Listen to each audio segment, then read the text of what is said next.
Ladies and gentlemen, welcome back to the analysis of YOLENO TV. I hope you're well. From wherever you're watching this channel, I'd like us to shift our focus to Mussa Azan Zungu. Wabunge hili tukufu walikuchagua wewe Mheshimiwa Mussa Azan Zungu.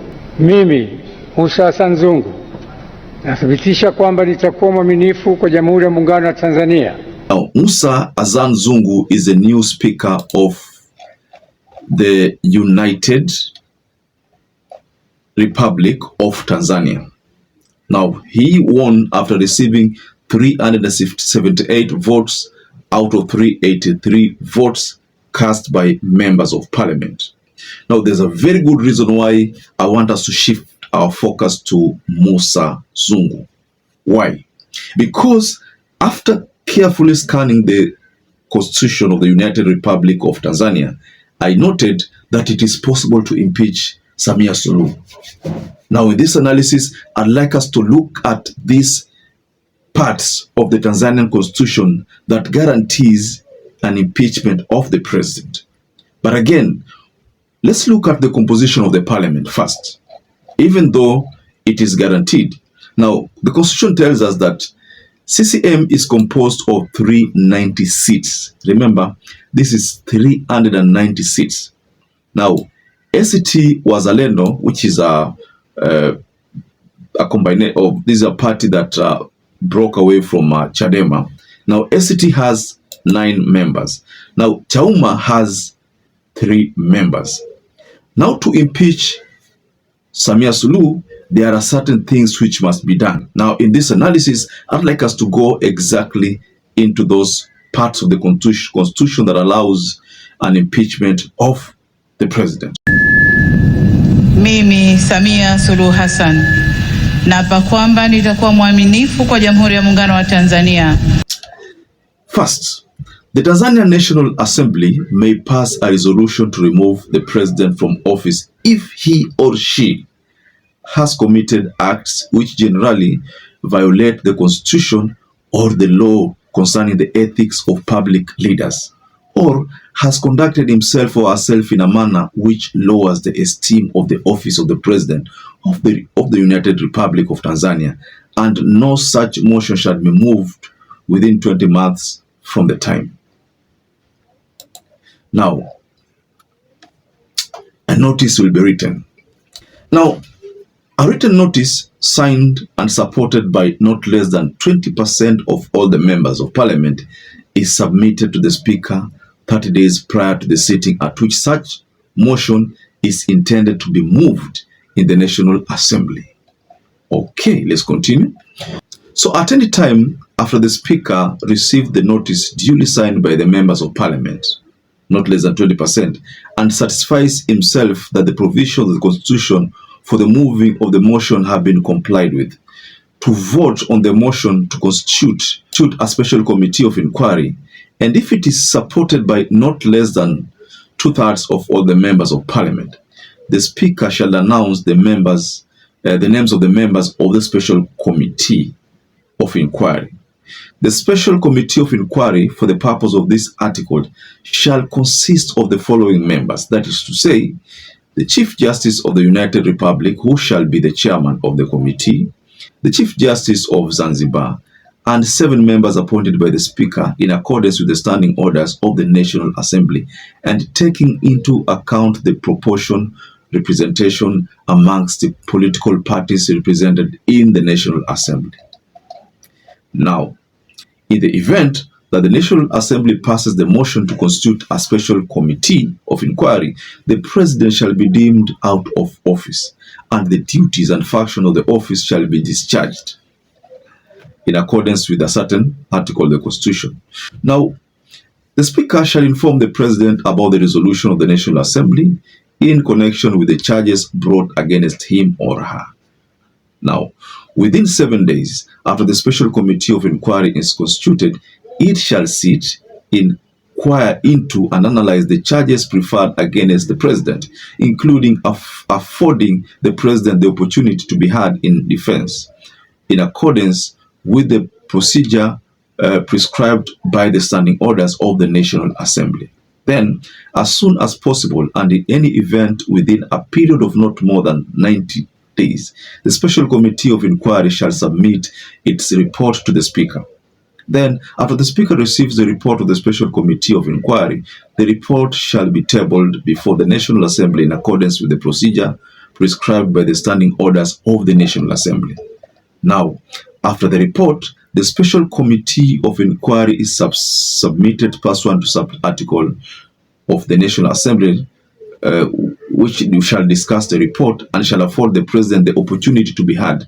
And then by the votes of not less than 2/3 majority of all the members of Parliament, the National Assembly shall pass a resolution either the charges against the President have been approved and that he is unworthy of continuing to hold the office of the President, or that charges have not been approved. Now, the last part here says, in the event the National Assembly passes a resolution that the charges against the President have been proved and that he is unworthy of continuing to hold the office of President, the Speaker shall inform the President and the Chairman of the Electoral Commission about such a resolution of the National Assembly, whereupon the President shall be obliged to resign before the expiry of 3 days from the day of the National Assembly passed the resolution. So, the details of these articles, ladies and gentlemen, guarantees an impeachment. So it is possible to impeach the President. So the big question here, Mussa Zungu, will he steer such a move? Now, looking at the composition of CCM in the Parliament, do you think attaining the numbers is possible? That is why Tanzanian people should resort to dealing with their parliamentarians, just like Kenya did. You know, the members of Parliament of Kenya right now, to be honest, some of them learned a lesson during the Gen Z's demonstrations. Some of them will not attempt to do whatever mistake they did during the previous finance reports. So the only way for Tanzania people to address the issue of Tanzania is to deal with their parliamentarians. The President will only be impeached if the parliamentarians agree to it and the Speaker agrees to it. So the man here to watch is Zungu. But going by some of the statements which Zungu delivered, Zungu talked about, the Speaker, talked about constitution, relooking at the constitution, which I think is a thorny issue in Tanzania right now. CCM is not ready for a relook of the constitution because they know once this constitution has been addressed, then they will lose power. So they know that that is going to happen. If you look at the composition of the Parliament right now, opposition around 12 members vis-a-vis 390 members. How is that possible? I don't see Chadema members there because they boycotted the election. But how is it possible that 390 members, in fact, even the 12 members of Parliament, there's nothing they can do, even if they don't vote. In fact, the government will have an easy ride delivering on its policies. In fact, let me be honest with you. Anything that fails right now in Tanzania, it will be only blamed on CCM. Why? Because CCM has all the numbers to pass anything in Parliament. If they want taxes reduced, they can pass it. If they want a better constitution, they can just pass it. Because they have all the members of Parliament. 390, ladies and gentlemen, vis-a-vis 12 members. Isn't that convincing enough for Tanzanians to believe that if the country heads in the wrong direction, it is CCM? Because Chadema is fighting from outside like an opposition. It is an opposition. ACT Wazalendo has only 9 members. Chauma has 3 members. Those are the parties in Tanzania right now, the big parties. CCM, Chauma, ACT Wazalendo, and Chadema. But Chadema doesn't have members of Parliament because they boycotted that election. So I can say the main reason why CCM has those number of members could be because of the boycott of Chadema. So they took advantage of that and won majority of the seats. But Chadema is saying that change the electoral laws so that will ensure equal level of a playing field. But if that cannot be done, there's no need for election. That explains the main reason why Chadema boycotted the election. Now, ladies and gentlemen, what do you think about this revelation from the Tanzanian Constitution about impeaching Samia? Do you think the members of parliament can impeach Samia? I personally think they cannot impeach Samia. CCM cannot attempt to do that because that is going to be their end. So they'd rather cling to what is available. Mind you, again, this constitution says you can't impeach the president if at all he has not served for at least 20 months. So I think, again, if this impeachment is to be brought, it can only be brought in 2027 there. That is the time the impeachment can be brought. So perhaps if you're watching this video and you've not subscribed, take 1 second and subscribe, like this video. Till you catch up again, stay safe and stay blessed.